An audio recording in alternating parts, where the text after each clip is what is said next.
Se alguém tiver com alguma privacidade, ó, ninguém. Então tá ok. Beleza, pessoal. Então aqui nós vamos começar a nossa aula de hoje, né?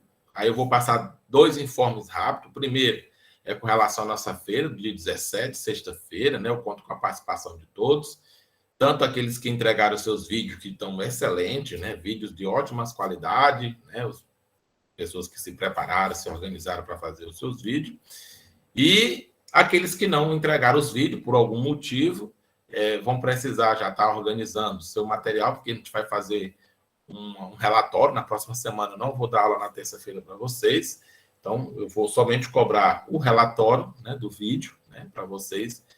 Eu vou fazer um link, vocês vão pegar, acessar o link e vão em cima das apresentações, da feira que vai acontecer sexta-feira, vocês vão preparar lá, vão responder lá esse questionário que vai estar específico para quem assistiu ou quem vai assistir, né, de alguma forma, pode ser também depois gravado, né, que vai ficar no meu canal. É tanto que hoje a gente já vai liberar o link para aqueles que não estão no meu canal, né, para ter acesso na sexta-feira, e vai ser divulgado tanto no Facebook quanto no Instagram da escola o link de acesso, né, e depois também dentro do professor, WhatsApp. Como que é o nome do Face da escola? Santos Dumont. Eu posso até uma hora dessa aí passar colocando dentro o link, né, de acesso para as turmas ter saber o Face da escola, viu? Ok, pessoal? Então vamos lá. Então hoje eu vou basicamente aqui fazer um comentário sobre o nosso novo tópico. A gente já encerrou aquele tópico anterior das leis de Newton. A gente vai falar hoje de trabalho e energia, certo? Então hoje não tem atividade, né? Até mesmo porque não vai dar tempo, a gente vai terminar aqui, demorar um pouquinho, então a gente vai só falar hoje sobre trabalho e energia. Próxima semana a gente não vai dar aula, vai ser só o relatório da feira, né? Então, basicamente a gente só vai voltar essa parte de exercício de trabalho e energia na semana seguinte, mas dá tudo tranquilo, tá ok? Então vamos lá. Vocês me dizem aí se estão vendo na apresentação direitinho. Tá aparecendo aí para vocês? Apareceu para vocês aí na tela? Pode responder no microfone. Sim. Beleza. Valeu aí pela participação. Qualquer coisa vocês podem perguntar, viu, pessoal? Tá aberto aí o microfone para você. Então, a gente vai falar um pouco aí sobre trabalho e energia. Eu vou deixar esse material em PDF para vocês, né? Tem no livro de vocês também. Qualquer coisa, só procurar aí o conteúdo, né? Teve uma pessoa que chegou nesse minutinho. Eita, a pessoa chegou tarde, né? É o Laís. Laís, coloca teu nome, né? Chegou bem atrasado, né? Coloca teu nome e a turma aí no chat, viu? Vamos aqui para nós concluirmos aqui a nossa apresentação. Slide atual. Então, vamos falar aqui de trabalho e energia, certo? Trabalho e energia. Nós vamos representar aqui pelo W, mas também se vocês encontrarem alguns materiais, até no livro de vocês mesmo, vou colocar aqui uma outra letra que é muito usada, que é o tal, né? É uma letra que parece um T, né? Que é o tal, né? Eu acho que o livro de vocês usa essa letra aqui para trabalho, certo? Então, eu posso dizer, né? Que você pode representar o trabalho tanto pela letra tal, certo? Como você pode representar o trabalho também pelo W, né? Então, tudo isso depende do livro, do autor do livro, como é que ele representa o trabalho. Ele pode ser representado nesses 2 formatos aqui, certo? Mas o conceito dos dois é o mesmo, né? O que é trabalho, né? É o consumo de energia para realizar alguma atividade, né? Em termos assim. Então, o trabalho é uma forma de energia, certo? É tanto que a sua unidade é a mesma unidade de energia, né? Que a gente vai falar daqui a pouco. Ela é uma grandeza escalar, ou seja, não precisa de direção e nem sentido para ser representada. E a sua unidade de medida é o joule, ou joule, como é dito, né? Representado pela letra J, né? Ficou faltando aqui. É representado pela letra J, certo? A letra J, maiúsculo, porque é em homenagem a James Joule, né? Que foi um físico ali da Europa, né? Trabalhou esses efeitos, ele era engenheiro, né? Então, ele fazia muitos produtos, né? Confecção de canhões, aquela coisa toda ali naquele período ali dos conflitos. E aí, a unidade de energia, que foi ele que detectou, exatamente fazendo os seus empreendimentos, detectou lá o chamado efeito Joule, né? Na perfuração de canhões, né? Para o período da guerra. Então, como eu falei para vocês, a gente vai representar aqui o trabalho pela letra W, né? Mas também você pode usar o tal, né? Aquela letrazinha que eu coloquei para vocês. E esse trabalho, ele é caracterizado pela força, o deslocamento, né? E, de preferência, entre eles não haja o que a gente chama de perpendicularidade, né? O que é isso, professor? A perpendicularidade, vamos imaginar aqui, por exemplo, aqui eu tenho uma superfície, eu tenho um corpo aqui de uma determinada massa, certo? Esse corpo aqui de determinada massa, para que haja trabalho, esse corpo ele deve ser puxado ou empurrado por uma força F, certo? E essa força F vai providenciar um movimento que vai fazer o corpo se deslocar por uma distância D, né? E para que haja o trabalho, essa força ela tem de ser paralela ao deslocamento, né? Paralela ao deslocamento. Então, aqui é o paralelo ao deslocamento. Pode ser tanto no mesmo sentido quanto no sentido oposto. O que muda quando for no sentido oposto?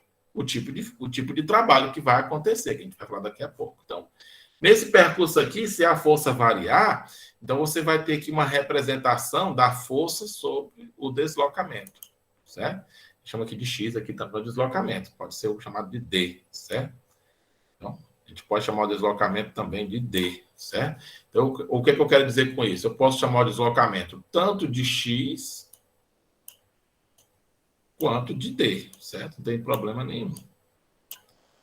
Aí tudo depende do autor, né? Alguns autores usam X, outros autores usam D, certo?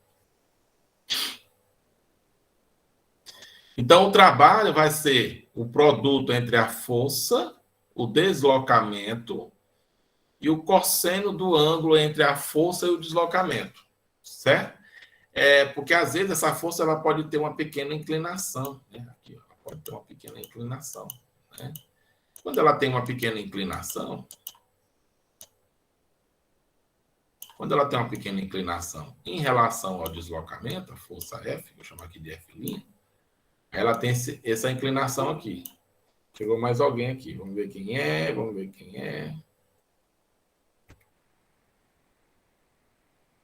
Manter. Com licença, vem aqui, professor. Pode falar. Se caso sair da aula, porque a minha internet tá ruim. Tá bom. Aí fica gravado, aí você pode assistir lá no YouTube, viu? Tá bom. Tinha chegado alguém, mas não tá mais aqui mais não. Acho que a pessoa desistiu. O pessoal fica chegando atrasado, atrapalha. Aí, chegou de novo. Tá atrasado, viu, Marcelo? É bom, que já estou terminando, viu? Você está chegando muito atrasado. A aula começa às 7h30, vai chegar às 8h14. Vou voltar aqui.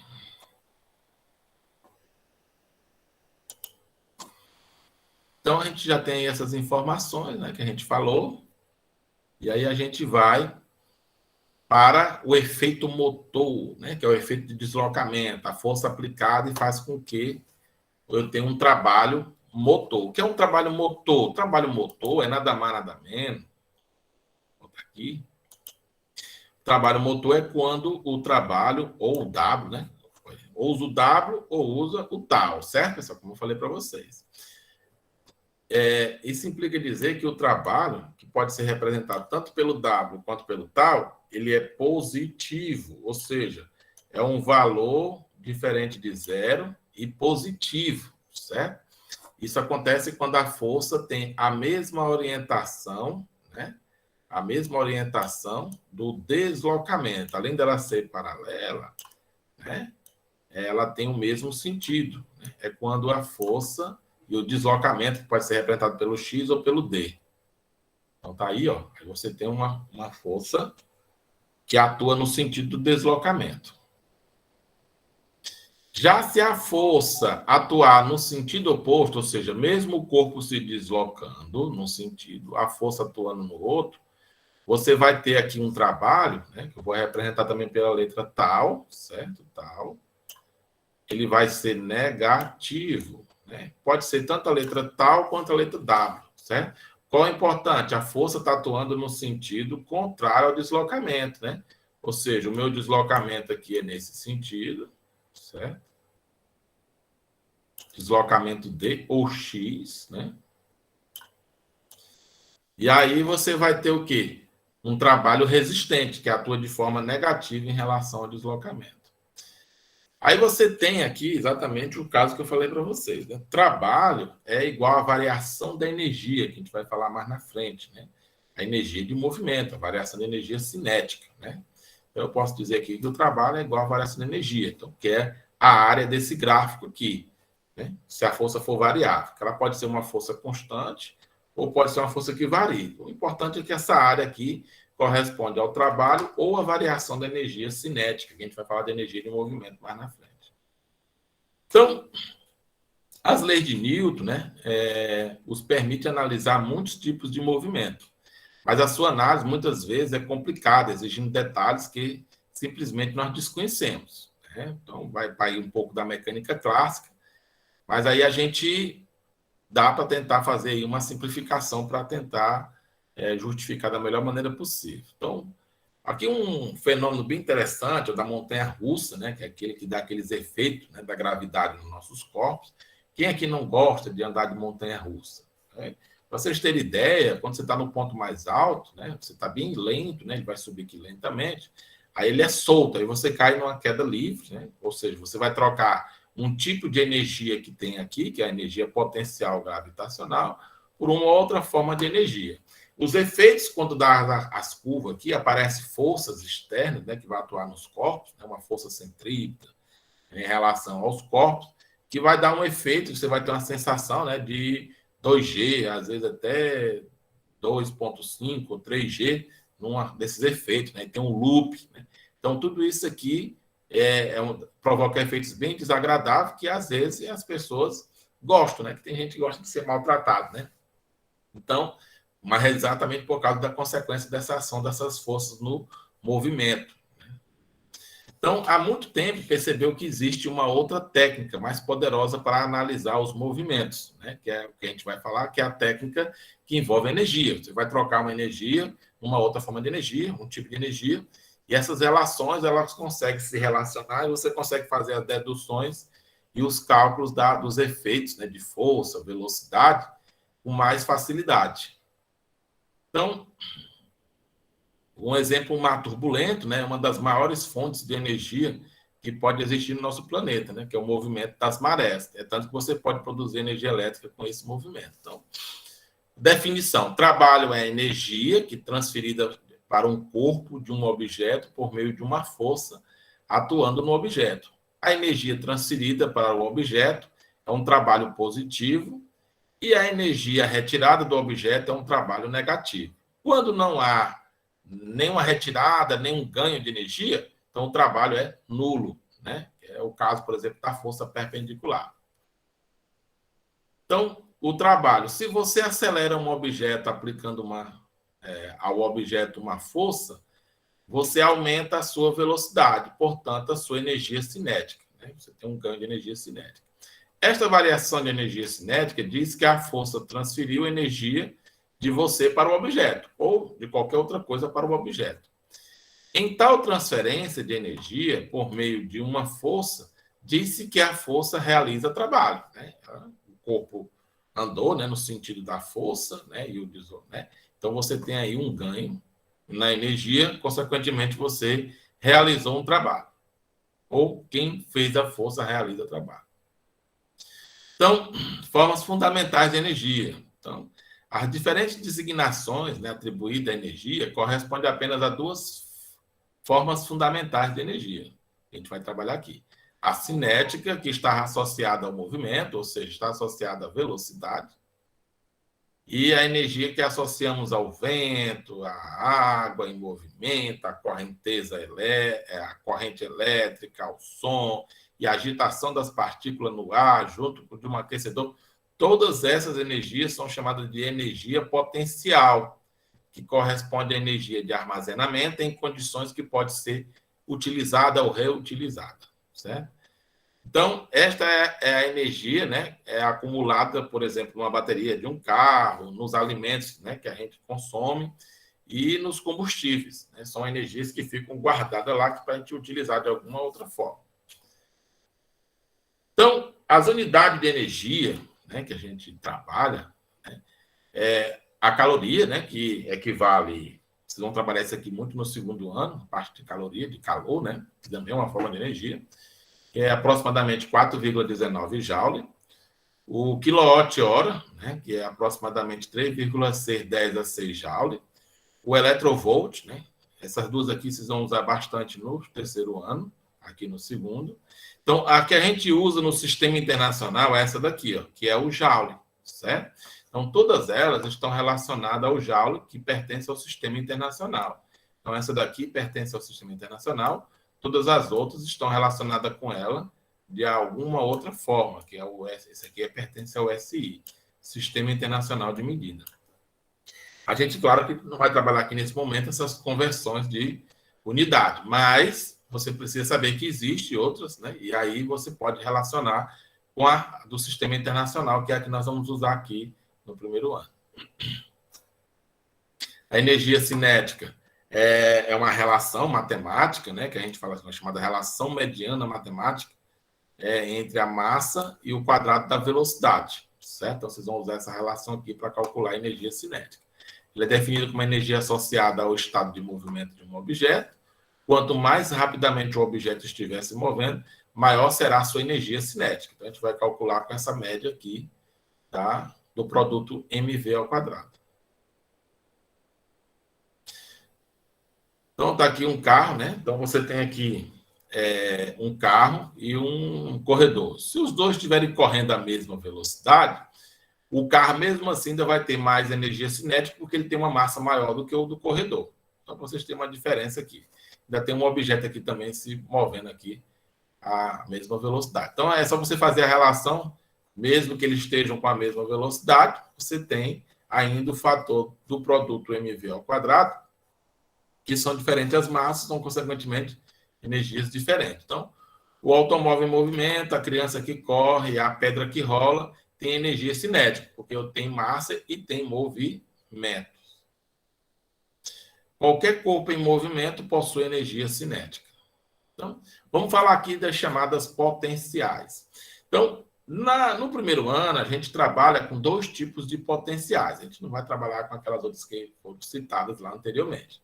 Nós vamos trabalhar aqui com a potencial gravitacional e a potencial elástica. Um está relacionado a um corpo que está sob a ação da gravidade, né? Por exemplo, aqui eu tenho uma superfície, e aí eu tenho um corpo, né? Um corpo de massa M, que se encontra a uma certa altura, né? Então, se você, por exemplo, abandonar esse corpo aqui a uma certa altura, esse corpo vai e cai, né? Ele vai cair. Mas por que ele cai? Graças à ação da gravidade, né, atua uma força aqui nesse deslocamento de altura H. Mas isso só ocorre porque existe energia envolvida, ou seja, nesse ponto aqui ele tinha uma energia armazenada, quando liberado o corpo cai, e aí ele vai convertendo essa energia que ele estava armazenada numa outra energia, que é a energia de movimento. E aí ele vai caindo até chegar ao chão. Quando ele chega no chão, toda a energia foi convertida, né, num choque, né, aqui teve aqui um choque. Então, antes dele se chocar, ele atingiu o que nós chamamos de velocidade máxima de queda, porque ele converteu toda a energia guardada gravitacionalmente na energia de movimento. Então, é definido como uma energia associada ao estado de posição de um objeto. Então, onde o objeto estiver, quanto maior a altura, né, aí a relação mg vai lhe dar mais energia armazenada. É tanto que se você, por exemplo, pular de um prédio de 2 andares e pular de um muro, a diferença está relacionada à energia que você armazena pulando de um muro e a energia que você armazena pulando de um prédio de 3 andares. Aí qual é a diferença no muro? Já está no chão. O tempo ali é curto, gastou pouca energia para cair. No prédio de 3 andares, ou seja, você tem um tempo maior, consequentemente, você vai ter mais energia no choque. Mais provável, né, no prédio de 3 andares, que você não consiga sobreviver por consequência da ação da energia que é maior, consequentemente você vai atingir com uma velocidade maior, então o impacto vai ter piores resultados. E está relacionado ao tempo de queda. Então, quanto mais alto estiver, maior será a sua energia armazenada. Já o caso do potencial elástico está relacionado, por exemplo, com objetos que possuem alguma elasticidade. A gente vai trabalhar basicamente as chamadas molas, né? Então, você tem aqui uma mola helicoidal, né? Aí eu tenho aqui um objeto, e aí o objeto, ou ele comprime a mola, ou ele estica a mola, né? Se ele esticar aqui, aí ele provocou aqui um deslocamento, que você pode chamar de X ou D, o que vocês quiserem, certo? Eu falei para vocês aqui, deslocou aqui.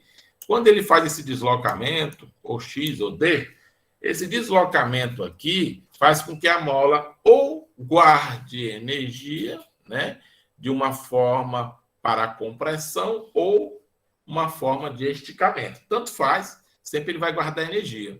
Tem aqueles brinquedozinhos, que é aqueles revólver que tinha uma mola, você botava aqui uma esferazinha de plástico, aí ela comprimia a mola, aí travava. Quando você apertava o gatilho, aí a mola disparava o objeto, o projétil, né? Era assim, brincar aqueles revólverzinhos de brinquedo, né? Às vezes ele botava um palitinho, alguma coisa do tipo. Muitos desses brinquedos que a gente dava corda, né? Ele dentro tinha um dispositivo de uma mola que ficava sendo esticada ou comprimida, e aí ela ficava armazenando energia. Soltava, ela liberava, e aí o objeto se movia. Tinha até um brinquedozinho, que era um pato, né, que vendia muito no mercado. O cara dava corda, aí o patinho ficava caminhando, né? Ficava caminhando, ou era um pato, ou um cachorro nadando. Mas lá dentro tinha uma mola que era comprimida quando você estava dando corda, chamava brinquedo de corda. Muito boa, dava para fazer uma experiência tranquila aqui, falar disso aqui na nossa feira, né? Energia potencial de gravidade, né, que é a gravitacional que nós falamos, né? MGH, né? Energia potencial, MGH. Então, quando você tem aqui um objeto, se saiu do ponto A para o ponto B, né? Daqui para cá, ele armazenou, se ele volta para o chão, aí ele recua, né? A sua forma de energia. Temos aqui uma pedra rolando, né? Então, quando eu solto aqui, a pedra vai rolar, porque essa energia que ela estava antes armazenada vai ser liberada aqui numa energia de movimento, certo? Então, nós temos aí um efeito muito grande, né? Sabe que uma pessoa para ficar, subir uma montanha, né? Então, você está armazenando energia. Então, quando ele soltar aí, ele com certeza vai ter um efeito aí no movimento. Então, o alpinista possui energia armazenada pelo fato de estar a ser atraído pela Terra. Essa energia que não está se manifestando, né? Não está se manifestando porque ele está se segurando, né? Mas que pode vir a se manifestar se ele, por acaso, por exemplo, escorregar ou cair, né? De alguma forma, aí ele vai sentir os efeitos dessa forma de energia no ato aí dele escorregar. Aí do brinquedo de corda que eu falei, né? Do potencial elástico, né? Que eu falei, o boneco dentro da caixa tem energia armazenada e este se manifesta quando o boneco salta e designa-se energia potencial elástica, né? Que eu falei para vocês. Então tá aí a energia potencial elástica, né? Falei da mola helicoidal. Né? Se eu esticar ou comprimir a mola, ela armazena energia aí para ser liberada de acordo com o que você faz. Então, o arco flecha também usa o mesmo efeito, né? Eu estico e aí ele libera, né? Transferindo essa energia armazenada para a flecha que será lançada aí, né? Você tem aqui o que nós chamamos de troca de energia, né? Então, o que é energia mecânica? Energia mecânica é a soma da cinética mais a potencial, né? Aí a potencial pode ser elástica ou gravitacional. Então, por exemplo, quando eu chuto aqui uma bola, né? Eu transfiro energia, né? E essa bola vai fazer aqui um efeito de arco, né? Então, ao longo do percurso, a energia mecânica, se não houver nenhuma força dissipativa, ou seja, não houver atrito, a energia mecânica se conserva do início e do final. Ou seja, uma hora eu transferi cinética, aí essa cinética foi se transferindo em potencial, cheguei no ponto mais alto, toda a cinética que eu transferi no chute se converte em potencial, aí eu já tenho aqui a chamada altura máxima, então nesse ponto aqui, né, eu transferi toda a cinética em potencial, aí eu tenho um potencial máximo, aí ele volta a cair novamente, então minha potencial vai se convertendo em cinética, até ele chegar no chão, né? Então, quando ele voltar na mesma posição de que ele saiu, toda essa potencial que foi armazenada aqui vai ser convertida em cinética. Então, aqui sempre tem uma permuta aqui, uma troca, né? Desde que a soma entre as duas dê sempre a mesma quantidade de energia com que ela foi lançada, certo? Então, é só para vocês terem esse efeito aí. Então, a energia cinética depende de quê? Se duas pedras com a mesma massa forem atiradas contra uma parede com velocidade diferente, qual provocará mais danos? Você tem aí, de acordo com a energia, né, que você lançou. Então, aquela que tiver mais energia. Por exemplo, um dos exemplos que a gente tem, né, mais assustador é o exemplo dos meteoros, né? Então, os meteoros, mesmo menor que seja, se ele tem uma grande velocidade, então ele vai ter muita energia. Então, se você, por exemplo, colocar muita velocidade numa massa muito grande, a energia é maior ainda. Então, você tem aí um efeito de choque cada vez mais proveniente. Por isso que um projétil, por exemplo, de um 38, né, ele provoca grandes estragos por consequência da velocidade.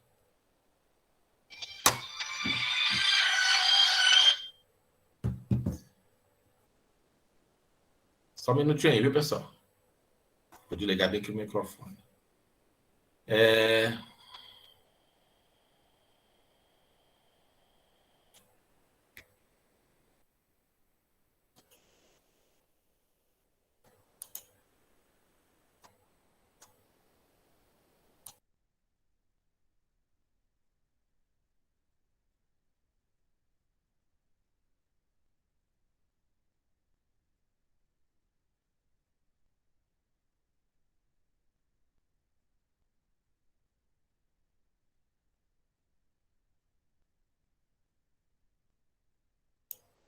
Então, voltando aqui, pessoal. Então, quando a gente está dentro dessa perspectiva aqui, nós vamos falar aqui dessa questão do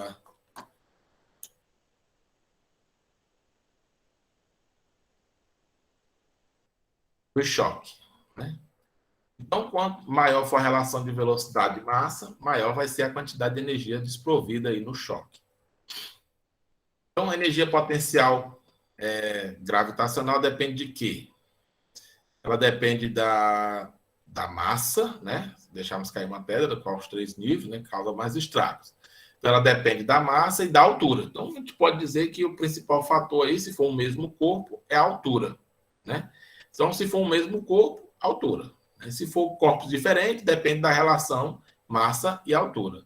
O efeito da gravidade, se for no mesmo local, o efeito é o mesmo. Então, se você tiver locais diferentes, né, gravidades diferentes, você também pode ter efeitos diferentes.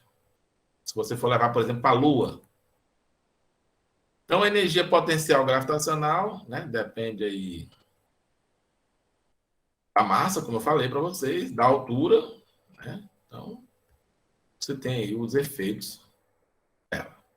A energia cinética depende da massa e da velocidade. Quanto maior a massa, maior a velocidade, maior a energia cinética. A potencial gravitacional depende da altura, da massa e também do efeito da gravidade. Mas, como a gente vai usar sempre o mesmo local, então vai depender da massa e da altura. A energia potencial elástica vai depender da deformação, né, do X, e vai depender também do tipo de mola, né? Quanto maior a constante, maior é a energia potencial. Mas aqui a gente vai usar sempre a mesma mola, então, consequentemente, só depende da deformação. Então, aí nós temos o efeito da massa, né? Os tipos de massa. Se tiver a mesma velocidade, você vai ter efeitos diferentes. Então, aqui nós temos trabalho realizado por uma força, né, de mola. Então, vocês vão trabalhar aqui só para a gente finalizar o efeito da potência. Então, a potência é o trabalho pelo tempo, né, dado por unidades de watts. Né, deixa eu colocar aqui para vocês como é que a gente representa o watt. O watt é representado por um W também, viu, pessoal? Então, o watt é igual, está até aqui escrito aqui, ó, o watt é igual a 1 joule por segundo, certo? Então, a unidade é um W, né? Watt. Então, não vou nem precisar fazer isso aqui, não. Já está aqui escrito aqui, certo? Então, o watt é igual a 1 joule por segundo. Então, isso aqui é o nosso trabalho, que pode ser representado pela letra tal, como eu falei para vocês, né? O T, ou o W, né? Essa parte aqui de limite, a gente não vai se preocupar muito, porque vocês não vão usar isso. É uma matemática um pouco mais superior. Mas, o que isso aqui quer dizer? Que no limite, né, no limite do tempo tendendo para zero, né, quanto menor o tempo, maior vai ser o trabalho, né, aplicado, e você vai ter, consequentemente, o quê? Essa relação do limite aqui vai ter uma potência máxima, né, quando o tempo tende a zero. Claro que nunca esse tempo vai ser zero, porque você não tem como dividir, né? Vai ser o menor tempo, maior trabalho, consequentemente, maior potência. Uma outra forma de você também calcular a potência é a relação da força e velocidade, né? Usado muito em veículos essa relação, por exemplo, a questão da troca das marchas, né? Então, você tem aqui uma relação de massa e velocidade, né? De força e velocidade. Por exemplo, a marcha que mais tem força, né? Mantendo a mesma potência do motor do veículo, a marcha que mais tem força é a primeira. Então, uma marcha de grande força, consequentemente, ela não consegue, para manter a mesma potência do motor, não consegue adquirir grandes velocidades. Então, quando a força for grande, para manter isso aqui, essa mesma potência, você vai ter uma marcha, uma velocidade menor, certo? Então, por exemplo, a primeira, eu não consigo adquirir grandes velocidades nem em primeira. Tem uns doidos aí que fica arrancando o carro, o motor falta estourar, porque o motor tem uma potência limitada, né? Mas ela é uma marcha de força. Então, você tem que trocar a marcha para você fazer a troca. Então, quando você vai ter, por exemplo, lá na quinta, um exemplo desses carros mais populares, que hoje já tem carro aí com 9 marchas, né? Só para vocês terem ideia. Então, quando você está na quinta, né, que são os carros mais populares, então eu tenho uma força pequena, mas aí, em compensação, o carro está desenvolvido, né? Pelo produto aqui, você vai ter uma velocidade maior. Então, é a chamada velocidade, é a marcha rápida, né? Mas aí ele não tem grande força. Se você, por exemplo, subir uma ladeira com essa marcha, seu carro não sobe, porque a potência é mantida, então, consequentemente, ele não consegue fazer um grande desenvolvimento. Então, você tem aqui alguns exemplos, né, de você calcular aqui a potência. Você tem aqui um trabalho de 100 joules em 5 segundos. Então, 100 dividido por 5, tem uma potência de 20 watts, né? Se eu fizer esse mesmo trabalho num tempo de 1 segundo, eu vou ter uma potência de 100 watts. Ou seja, o mesmo trabalho fazendo um tempo cada vez menor, por isso aquela história de tender para zero, eu vou aumentando a minha potência, só para fazer essa demonstração aí do limite, viu? Então, uma outra unidade que a gente não usa muito aqui no Brasil, né, mas os motores de veículo veem muito isso, em alguns motores vem até o nome CV, né? O CV, que é cavalo a vapor, é mais ou menos esse HP, certo? É muito usado em motores elétricos, certo? Eu posso dizer que eles são equivalentes, né? Apesar de serem unidades diferentes, mas são equivalentes, né? O que é esse HP? Então, esse HP, chamado de House Power, né? É uma unidade de potência, certo? É uma unidade de potência. Então, o HP é igual a 746 watts, né? É uma unidade de potência. Você relaciona HP com a cavalo a vapor, por assim dizer. Muita gente achava que essa relação de cavalo a vapor, House Power, a relação significava a quantidade de cavalo que equivalaria à potência desenvolvida. Hoje a gente já sabe que isso não é bem nessa perspectiva. Na realidade, ela tinha uma representação de ideia de consumo, né? Mas muita gente ainda hoje acha assim. Por exemplo, quando eu digo que tem 10 cavalos a vapor, é o equivalente a 10 cavalos, mas não é bem assim, né? Ele só está falando que é uma potência alta, né? E aí eles gostavam de relacionar isso. Por isso que tem o nome aí de horsepower ou cavalo a vapor.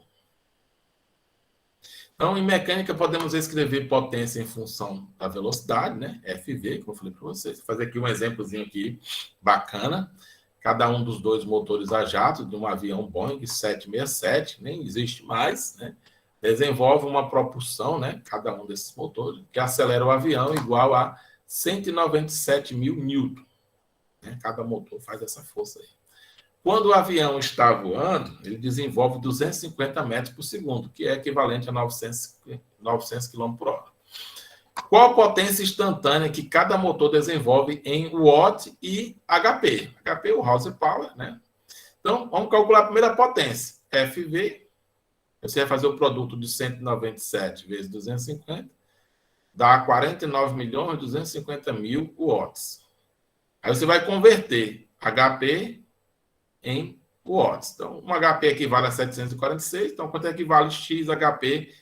Esse valor de 49.259.000 watts, né? Ficou faltando aqui o watts. Você vai fazer produto do meio e produto dos extremos, cruz credo, né? Então, o X multiplica aqui 746, né? O HP multiplica 49 milhões, então você vai só dividir aí o 49.250.000 por 746, que vai dar 66.018,8 HP, ou seja, horsepower. Esse aqui é o nosso valor da potência em cavalo a vapor. Aí a gente finaliza hoje aí a nossa aula, tá bom, pessoal? Então, show, bacana. Alguma pergunta, ou sobre a feira, ou sobre a aula? Pode perguntar aí. Nenhuma? Então, beleza. Por enquanto, ainda nada, professor. Ok. Então, a gente vai fazer os exercícios, aparece, né? É.